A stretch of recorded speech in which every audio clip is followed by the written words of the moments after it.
man behind Farage, when the taxman comes knocking. Before we dive into today's story, if you're not already subscribed to UK Connors, hit that button now.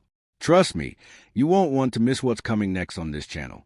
Right, let's get straight into it. Picture this. Reform UK is absolutely flying in the polls, 35%, 15 points clear of Labour. Nigel Farage is having what one might call a rather splendid moment. But behind every political success story, there's always something lurking in the shadows, isn't there?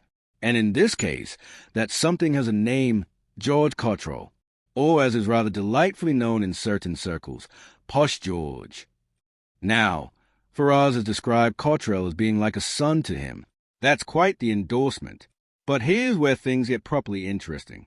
His Majesty's Revenue and Customs, those lovely people at HMRC, have taken what they're calling a scoping exercise into Cottrel's finances. Tax residency, business affairs, the whole 9 yards. And when the taxman starts poking around, you know things are about to get fascinating. Let's paint a picture of our subject, shall we?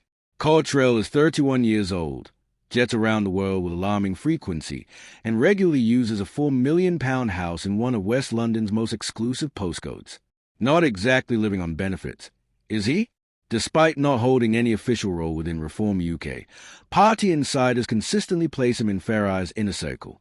Policy development, party funding, political strategy, particularly their rather aggressive social media presence. He's there for all of it. The power behind the throne, if you will. But here's where the plot thickens rather dramatically. Cottrel runs a company called geostrategy.com, which apparently advises political parties and governments. For locations, London, Washington, Majorca in Montenegro, and Zurich. Quite the international operation. And get this, he's currently working on a book titled How to Launder Money. Yes, you heard that correctly. Now, to be fair, it's supposedly a guide for law enforcement and prosecutors, and he claims the proceeds will go to charity. But you have to appreciate the irony of writing a book about money laundering whilst being examined by tax authorities. You genuinely couldn't make this up. Let's talk about the money, because that's where this story really starts to sing. Last year, Cottrel paid £15,000 for flights to the US for Farage. Nothing unusual there, except for one tiny detail. At the time, Cottrel is understood to have claimed he was tax resident in Montenegro. Meanwhile, his mother, Fiona Cottrel, donated £750,000 to Reform UK in 2024. That's not pocket change, is it? Now, UK political parties can only accept donations from individuals on the electoral register unless it's for overseas trips. Foreign residents can fund travel. It's all perfectly above board, legally speaking. But the optics are absolutely delicious. Here's a man claiming to live abroad, funding the travel of Britain's most prominent populist politician, whilst his mum writes checks for £750,000 to the party. But wait, there's more. Sources have told The Guardian that part of HMRC's interest stems from Cottrel's continued pursuit of high-stakes gambling. And this is where his past comes crashing into the present like a freight train. Back in 2017, Cottrel was jailed for 8 months in the United States after pleading guilty to wire fraud. He'd been offering money laundering services on the dark web. His defense at the time? A years-long, multi-million-dollar gambling addiction. His legal team said he'd seek treatment, blamed it for triggering his illegal activity. Classic stuff. Gambling, you see, result in large sums of money moving in and out of bank accounts, which naturally gets HMRC rather excited. They start asking questions. They start reassessing finances. And when you're supposed to be living abroad but there are questions about a rather expensive London property, well, those questions become rather pointed. The rules are actually quite straightforward. Non-UK residents don't have to pay UK tax on overseas income, providing they spend no more than 90 days a year in the country. Longer stays? You're treated as a resident for tax purposes. The tax authorities conduct strict tests, checking for what they call significant ties, such as whether an address is available to you for a continuous period of 91 days or more during a tax year. And here's where it gets properly juicy. That £4 million West London property we mentioned, Cottrel has apparently used it several times over the past year. He's even suggested to friends that he owns it. But public records at the land registry and company's house tell a different story.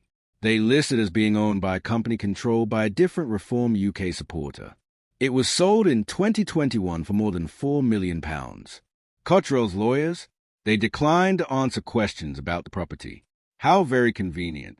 His legal team insists he lives in Montenegro, hasn't been a UK tax resident for several years, and complies with residency rules about how long he can stay in the country. But The Guardian has seen material suggesting Cottrel has been using the same London address for business dealings and delivery of high-value items, including artworks, on various dates since last November. It's almost as if someone might be spending rather more time in the UK than the 90-day rule allows. But the tax authorities aren't stopping there. They are also scrutinizing Cottrel's use of crypto exchanges, businesses that move currencies in and out of crypto assets. This includes transactions made through something called Tether.bet and its parent company, GT Holding. Cottrel's lawyers say he is not a director, shareholder, or stakeholder in either company and has had no involvement in any companies that use cryptocurrencies. Though that denial does seem rather specific, doesn't it? And here's a delightful bit of context. Reform UK has been advocating for allowing political party donations in cryptocurrencies, claiming to be the first to allow support this way. Farage has said he wants the UK to be a powerhouse for digital assets. And guess who's understood to be one of the leading advocates within Reform for making the UK and the party's policies more crypto-friendly? Our friend Posh George. Before he latched onto Farage's political career, Cottrel claims he pursued a career in financial services, allegedly setting up a private office in Mayfair at the age of 19 to manage the finances of a well-known international family. His previously told journalists he gained his wealth through an investment portfolio. How terribly vague. How terribly convenient. In recent years, he's been moving between Montenegro and the UK. He was closely involved with UKIP, Farage's former party, and rose to prominence again last year, helping Farage during the general election campaign for Reform UK. And now, with Reform soaring in the polls, with Farage's influence growing by the day, the man described as being like his son is having his finances examined by tax authorities. HMRC, naturally, won't confirm or deny investigations. They can't comment on identifiable taxpayers due to strict confidentiality laws. Cottrel's lawyers say he is not aware of any probe or inquiry, but sources with knowledge say scrutiny is underway. At present, it's not a formal investigation. The tax authorities could ultimately decide to take no further action if they are satisfied the right taxes have been paid.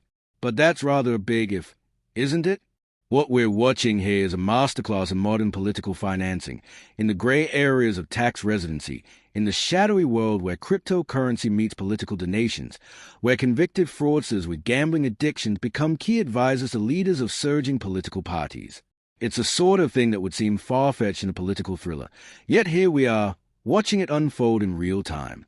The truth is, Cottrel's situation raises rather uncomfortable questions about Reform UK's operation, about who's really pulling the strings, about where the money's coming from and where it's going. And whilst everything might be perfectly legal, perfectly above board, the fact that HMRC is taking such a keen interest suggests that perhaps not everyone is entirely convinced. The story isn't over. Not by a long shot. When tax authorities start circling, things have a tendency to escalate. And with Reform riding high in the polls, with Farage positioning himself as a kingmaker in British politics, the timing couldn't be more dramatic. Keep your eyes on this one, because if there's one thing we know about British politics, it's that the cover-up is always worse than the crime. That's it for today. Make sure you're subscribed because we'll be following this story as it develops.